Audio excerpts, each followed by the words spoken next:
Welcome to the No Sugarcoating podcast. I am Amber Romaniuk, emotional eating, digestive, and hormone expert. I am also the founder of amberapproved.ca. I support professional women achieve optimal health through mindful eating, self-care, and overcoming self-sabotage with food. This podcast provides the honest truth on what you really need to create body freedom. The No Sugarcoating podcast provides information on healthy living, lifestyle changes, nutrition, and diet, and is intended for informational purposes only. Always seek the advice of your healthcare practitioner regarding your health and nutrition program.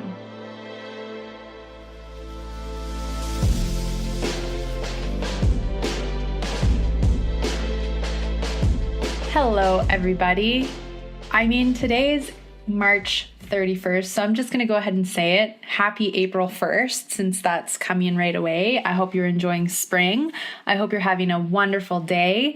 This week on the podcast, I am talking about digestive symptoms and emotional eating, digestive health and blood sugar, and digestion and nutrient absorption.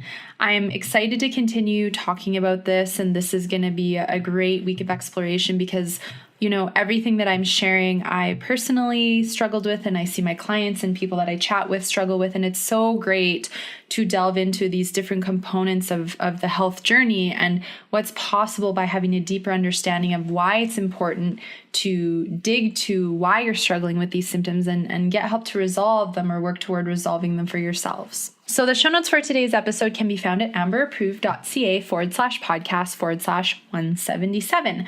A friendly reminder to subscribe to the No Sugarcoating podcast on all podcast apps. You can click the link in the show notes as well to subscribe and listen to all episodes at amberapproved.ca/podcast. So as we're into spring, it's time to refresh. It's time to do some internal spring cleaning, time to lighten up your mood, your mind, and your digestive system. It's time to learn how to understand why you're having the physical symptoms you are, to strengthen your self-care habits and routine, to build a healthier relationship with food, and to feel amazing. Yes, you all deserve to have that. So how can you do that? Well, I'm launching my Spring Jump Into Your Body Freedom group program. And so this is an online program. Anyone can join in. We do it all on video, and there's a private Facebook group, and we have sessions every week for 8 weeks. So if you are curious to learn more, you can email me at info@amberapproved.ca with the subject line group program. The first 5 spots, the first 5 people who join get 50% off. And then after that, I do have a payment plan for the people who come in after those 5 spots are gone. So I look forward to connecting with you. Again, you can email me at info@amberapproved.ca with the subject line group program to book your 30-minute body freedom call, talk more about the group program, the details, and see if it feels like a good fit for you. I look forward to connecting. If you are wondering if you're struggling with emotional eating or an unhealthy relationship with food, then you'll definitely want to check out the 2 wonderful gifts I have on my website for you. I have an emotional eating quiz as well as an emotional eating video series, and they are both absolutely wonderful tools for you to watch and to answer the questions to get a better indication if you feel like you're struggling, as well to have more of an understanding of, if you are, why it may be, and what's possible for you by getting supported or taking a different approach to get different results. So the links for both the quiz and the video series are in the show notes. Last but not least, make sure you are following me on Instagram at Amber Romaniuk, as this is where I spend a lot of time and energy sharing health tips, emotional eating inspiration, recipes, Instagram stories, lives, and again, lots of great new content always coming. So again, that's Instagram at Amber Romaniuk. And if you are wanting to leave a review to support the podcast, which really leaving a review is a wonderful way to support the show, as is a 5-star rating. So it's always a bonus if you choose to do both. But it is a great indication and a great way for other new people coming to look at the podcast to see how it's inspiring you, how it's impacting you, what you're learning from listening. So if you'd like to leave a review to support the podcast, you can do so on your phone or computer by going to podcasts, searching for the No Sugarcoating podcast. Even if you're subscribed to me, you'll need to find the show in this way. Once you're on my main page, you can click on reviews and write a review in purple. Give me 5 stars if you like, write a little something, or you can go to amberapproved.ca/review and it will take you to to the page where you can follow the steps that I've just shared. If you have questions, you can submit them to nosugarcoatingpodcast@gmail.com. I please ask that questions are no more than 150 words in length, as health histories need more support, and private coaching or the group program will probably be a better fit. And if you're finding a specific eating style or fad diet isn't working for you, you're struggling with emotional eating, food addiction, binging, digestive issues, inflammation, bloating, you suspect you have hormone imbalances, maybe you're eating clean and exercising like crazy and that weight's just not coming off, you struggle to make yourself a priority, self-care continues to be a problem, well, let me tell you, my friends, these are all the topics I'm going to continue to talk about, diving into the habits and mindsets to set you on a different path. I'm just I just have to say, quick side note, I'm just feeling so in the zone today recording this podcast. I usually do, but for whatever reason today, right now in this moment, I'm just so in the podcast zone. And I always, every Tuesday when I record these to come out on Sunday, I always get so excited to sit and to just share from my heart, my experiences, my observations with the beautiful people that I work with, the conversations I have. And I just am so grateful and thankful that I get to come here and share every week and have all of you wonderful people listening and hopefully learning and being inspired and taking something away. So again, thank you so much for everybody who listens. So as I've mentioned, I've been doing a series of digestive podcasts, so be sure to check out episode 176 and 175 for the first two. This is the third part of this digestive series, and so I'm exploring 3 different kind of symptoms or things that can impact both the emotional factors when it comes to your digestion and digestive symptoms. And so I'm going to be continuing along with this today and also sharing a little bit about emotional eating, which actually has a huge impact on digestion, and how emotional and physical health, hormones, cravings, blood sugar, weight, emotional eating, how all of these things can have an impact on your digestive system, which is such an important and valuable part of your body. Something so profound, but I want to just share a quick story. So I've observed personally within myself, my boyfriend, other people around me, clients, that prior to not supporting the digestive system, being bloated, having candida, liver imbalances, just all of the symptoms, bloating, pain. One thing that I noticed is because the digestive system is such a valuable part of the body, and because it's essentially like your immune system and a second brain, I often found that I used to get sick really easily all the time, and I'd catch whatever if someone was sneezing or coughing, and my immune system just seemed quite susceptible to colds and flus. And I witnessed this with a lot of my clients and just people around me. And so one thing I've really noticed is since my digestive system has been in balance, and once my clients balance their digestion, that even if they're around sick people, they're not getting sick, or it's they have a runny nose for a day and that's it. And I've noticed that as well. And that's a huge shift and I know there's other pieces, not just digestion, but digestion is a huge part of that. So think of if you're one of those people that's getting sick all the time, you're catching all the colds and flus, or it's taking you weeks or months to get over the cold and flu, or you're always getting infections, then this can be a really telltale sign that the digestive system is way out of balance.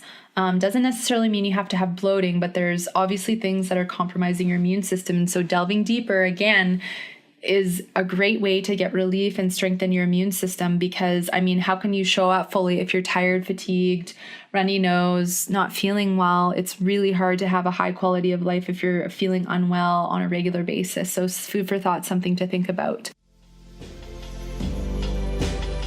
Amber Approved offers private coaching for hormonal imbalances, weight loss and digestive issues, emotional eating, and more. Contact Amber at amberapproved.ca to book your 30-minute complimentary consultation today. So I'm going to dissect this first point, which is digestive symptoms and emotional eating. Now, these both play a huge role in impacting each other. For most people I talk to, it's that the emotional eating contributes to a series of digestive imbalances, and in turn, these imbalances can also impact and fuel or become emotional eating triggers. Just in general, emotional eating, binge eating, and then dieting, food addiction is a massive stressor on your physical and emotional state of health. It impacts both across the board because of the behavior and the negative self-talk and the negative emotions, and eating a bunch of food and then restricting and then going and over exercising and then trying to be perfect with eating again and then binging. So it's very stressful on the body. And when someone struggles with emotional eating and they also have digestive issues, I often find that, there's a lot of triggers here, and I'm going to talk through and dissect some of the key ones today. But with emotional eating, there's a lot of triggers that a lot of people don't realize are possible or why they're going to food. And what I find is, I'm just pride myself in my expertise, is because I not only have the mindset because I went through a food addiction, I also understand how physical imbalances like digestive symptoms, cravings, blood sugar hormones, etc., can also trigger and fuel emotional eating. And because I have that understanding and I went through all of that as well, and I balanced my physical health, it's just so great to have both the emotional and physical sides, and then be able to help you guys and help my clients through understanding that there are many things here. And it is a complex journey. Okay.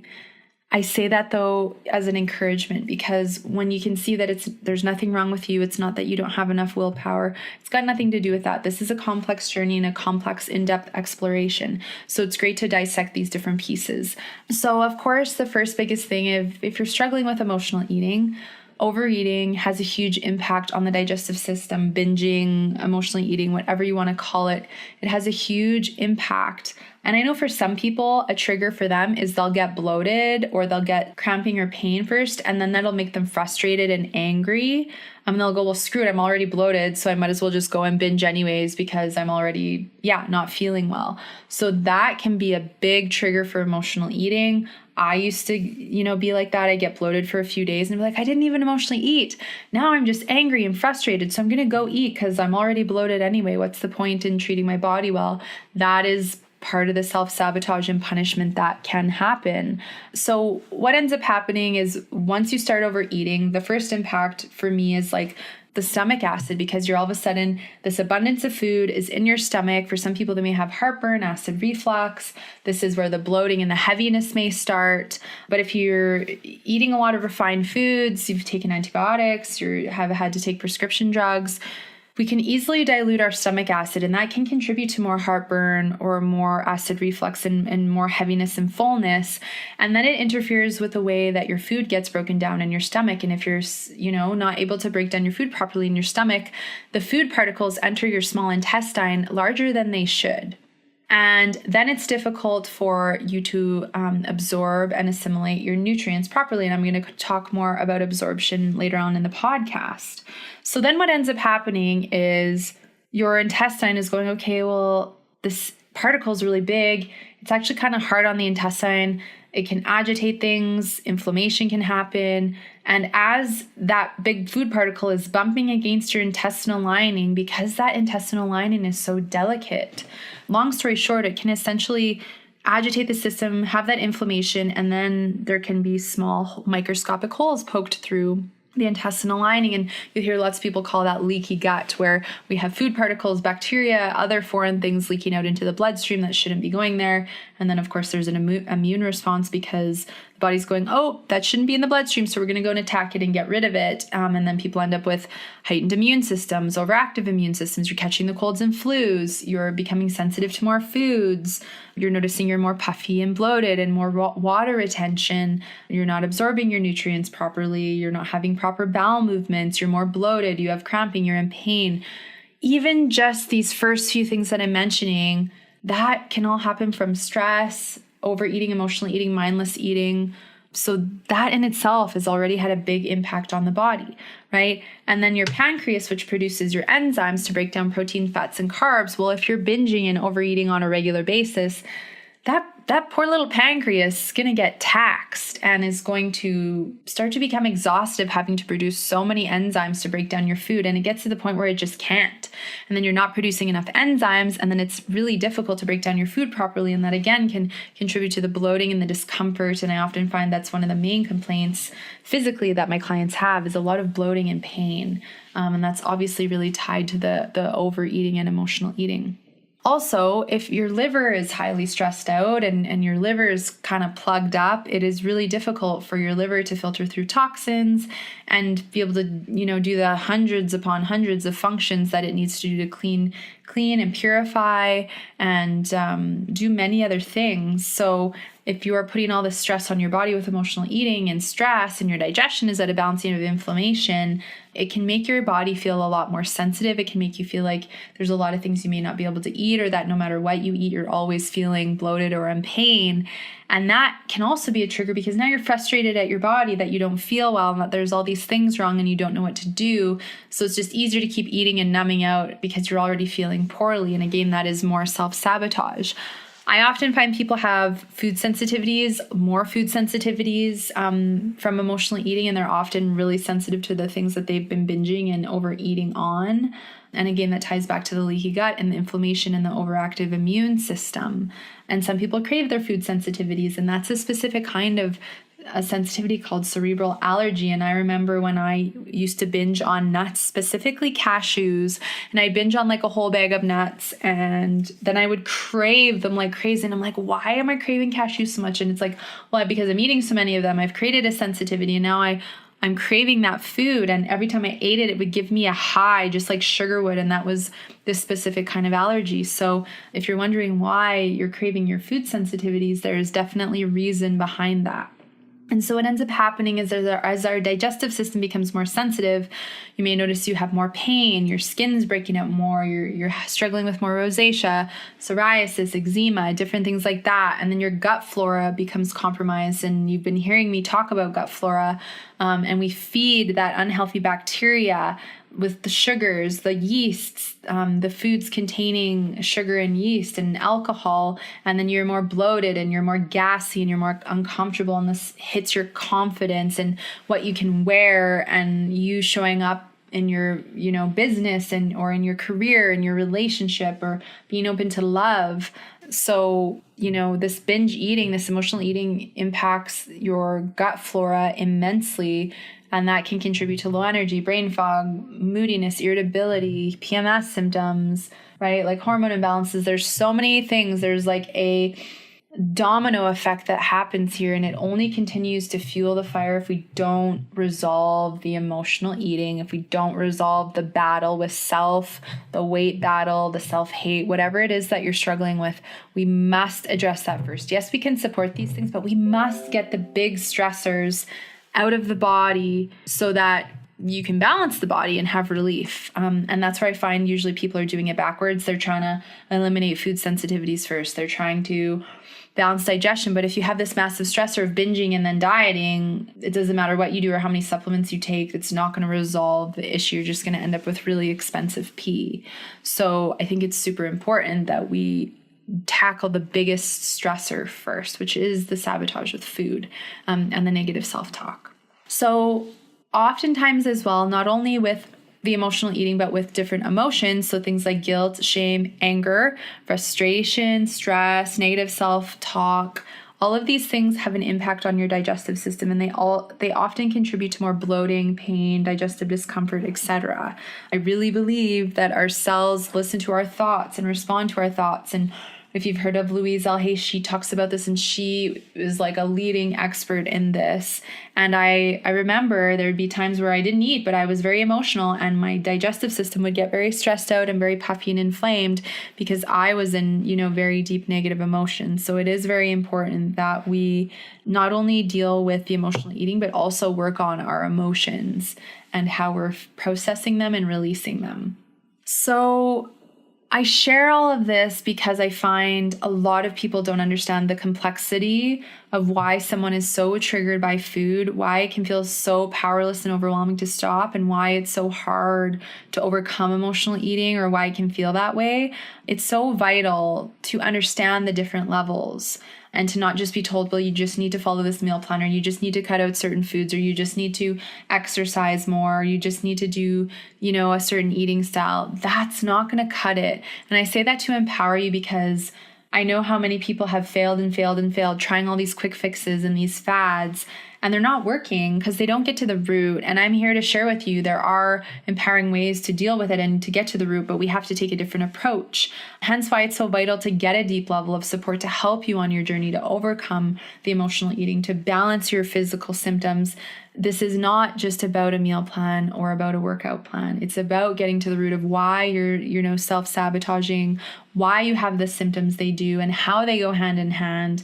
Helping you build awareness is a key way to gain power, to understand, and to overcome. And to me, that's the key, is having you overcome so you're done with it for life. And now you have the tools and awareness to navigate it, and you stop the suffering and you start the freedom. That's the key here. And that's why I'm here sharing this podcast. The No Sugarcoating podcast is proud to partner with Prairie Naturals Enzyme Force. Enzyme Force is a powerful and complete plant-based digestive enzyme blend. This complete enzyme provides a protein-digesting blend of protease, bromelain, and papain for the effective digestion of proteins, a wide variety of carbohydrate-digesting enzymes to increase energy and reduce gas production, and FibraZyme for the effective breakdown of fiber found in grains, nuts, seeds, fruits, and vegetables, releasing trapped minerals.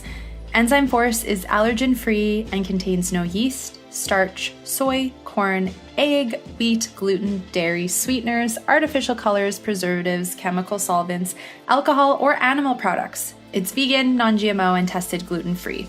You can check out more at prairienaturals.ca to locate the nearest store to purchase. So that brings me to my second point, which is digestive health and blood sugar. This is huge. They go together so deeply, and also blood sugar has a huge impact on emotional eating. And I think for a lot of people, blood sugar imbalance is actually a huge trigger for emotional eating, because you're craving, carbs and sugars, and those cravings can push you to want to go to eat those foods and make you feel more tempted. So I often find with digestive health and blood sugar, for people who are missing meals or binging or both, or you're dieting and binging, this will throw your blood sugar way off, right? And of course, to me, blood sugar is part of digestion, because your, blood sugars and everything are being produced, your insulin, right? And so when you eat things that are sweet, especially refined sugars and aspartames, like right away in the stomach, that's getting absorbed into your bloodstream, and then it's getting filtered through and going, okay, well, can I use this right now? I can't use this. I don't recognize what to do with this, so I'm just going to store it as fat, right? And then we have a blood sugar spike, and then we have a blood sugar drop. So you get that energy high, buzz, and then you get this low, and that can increase your energy levels and then have them drop drastically. And then you're going, oh man, I need to eat more because that made me feel a lot of energy. Like, I used to think, if I had a night where I was out late, or I drank alcohol, or I didn't eat enough, then the next day I'm like, I need carbs and sugar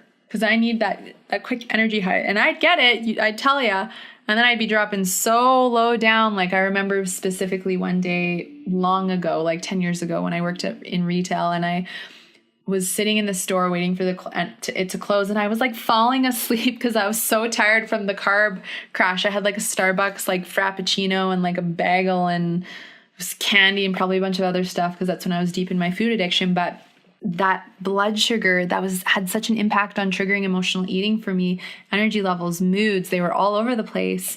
And of course, when your digestive health isn't feeling good and your blood sugar's out of whack, that may impact your hormones. That may then impact your sleep. And if you're tired, that will impact your hunger hormones. And so we produce ghrelin to make us hungry and leptin to make us full. And if we are tired and we have blood sugar imbalances and we have hormone imbalances and all these different things going on in the body, it can skew the production of ghrelin and leptin. So you may end up overproducing ghrelin and feel like you have a hollow leg and that you could eat all day, and that your leptin production lowers, so you don't actually get a full signal. And for some people, it can be the opposite, where they don't produce enough ghrelin and they don't ever feel hungry. And that to me is largely a sign of high stress, thyroid imbalances, which kind of segues into hormones a little bit. So having those hunger hormones queued up properly and you're producing a balanced amount to make you feel hungry and full, that is so important. And so imbalance with hunger hormones is definitely an emotional eating trigger. Candida, or gut flora, a yeast. I've been talking a lot about this. So when you binge on foods containing yeast, alcohol, sugar, you feed the yeast or the candida, and that throws your blood sugar out of whack because it throws your gut flora out of whack. And then your gut flora is going, give me these foods. This is my food source. This is what feeds me and keeps me alive and keeps me growing. And so You may notice that your blood sugar is really shaky, you get tired really easily, you get moody, you get hangry, you're more irritable, that you have to eat all the time to keep your blood sugar feeling stable. And to me, candida throws off blood sugar so easily. And so we have to be supporting the blood sugar pretty regularly through the day as we navigate something like this, because otherwise you end up having cravings, you're tired, your mood's low, as I've mentioned. This obviously has an impact on your appetite levels. And if you're tired and your blood sugar's off, it can make you just way more vulnerable to not care and make poor food choices. And again, that triggers emotional eating. And then all of this, of course, impacts your hormones and your cortisol. So when you have blood sugar imbalances, oftentimes I find people have cortisol imbalances, and cortisol is your stress hormone. And then if your cortisol is out of whack, it obviously has a negative impact on your blood sugar, because as your stress hormone is spiking and dropping, so is your blood sugar. And that can make you, again, have appetite levels be all over the place, more cravings. And of course, if your cortisol is off, this has a profound impact on your digestive system. So I often find people have more digestive sensitivity if they have cortisol imbalances, because again, your body is in a heightened state of stress 24/7. You're in fight or flight 24/7. So that has a huge impact on your abilities to digest and absorb your nutrients properly. And that also has a huge impact on each individual digestive organ and how they're functioning. And as I'll chat about more as we go transition into hormones, when you have a yeast or a candida imbalance, this has a huge impact on the cortisol, because candida is like this 24-hour stressor that's poking and prodding away at your body. And because it is such a big stressor, it makes your body stressed out, and then your body produces that stress hormone. So it's, again, we're seeing here that this is complex. This is not just about having willpower or fixing one thing. There are many things to support here. And as a domino effect can throw things out of balance, the same domino effect can bring things back into balance when we address the root causes as to why you're experiencing the symptoms you are and why you're struggling with emotional eating.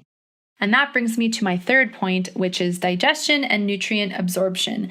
So as I talked about earlier, if we're binge eating, overeating, restricting, we're not chewing our food properly, we're mindlessly eating, we're eating on the run, we're eating when we're stressed, it's very difficult for our body to break down food properly, starting in the mouth with carbs, protein, fat in the stomach, and then going in and having the remainder of the digestion happen in the small intestine, as well as your nutrient absorption.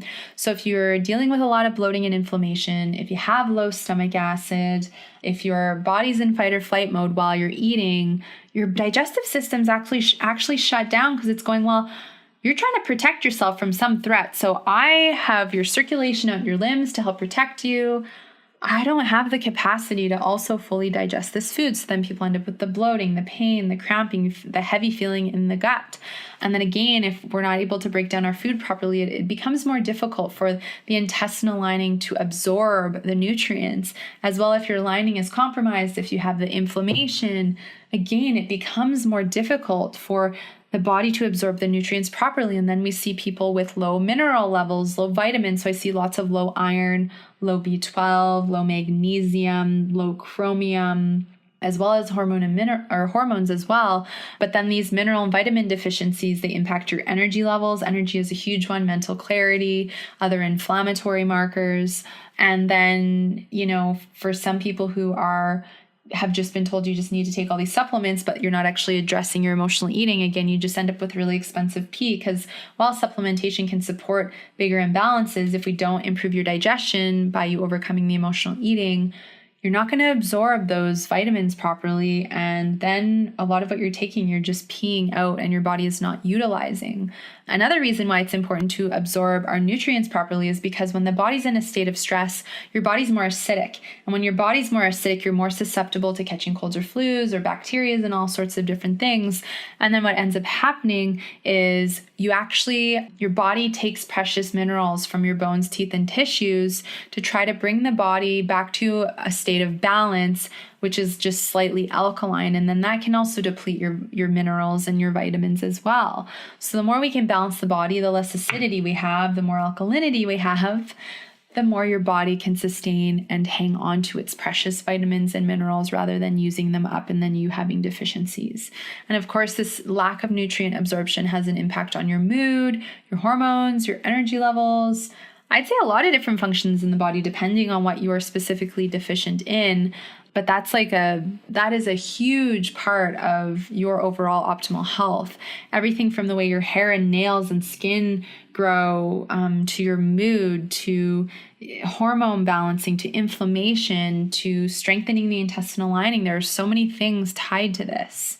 So I hope that you've been enjoying listening to this. If you love what you're hearing, I would just love some feedback. Send an email what you're liking about, hearing more about digestion and emotional eating.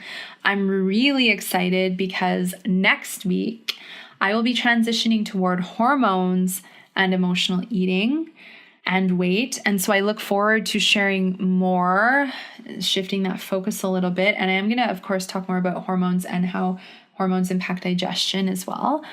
So make sure that you tune in because there's a lot of really great awareness to share here. So the show notes for today's episode can be found at amberapproved.ca /podcast/177. And remember, as I always say, there's no better time than the present to take action on your health, to shift the feeling of just feeling overwhelmed and not feeling well to freedom and health. So I encourage you to take action on your health now. There's a great opportunity to continue to listen to this podcast, to share it with other people that you think that would benefit from hearing it. I'm so grateful and thankful for all of you. Thank you so much for listening. Have a wonderful day, a great week, and I will look forward to sharing that wonderful new podcast with you next week. Thanks so much for listening to the podcast. If you haven't yet, be sure to subscribe, review, and rate this podcast and share it with your friends. You can find me at amberapproved.ca and follow me on Instagram and YouTube at Amber Romaniuk. Join me next Sunday for another brand new episode and another step toward body freedom.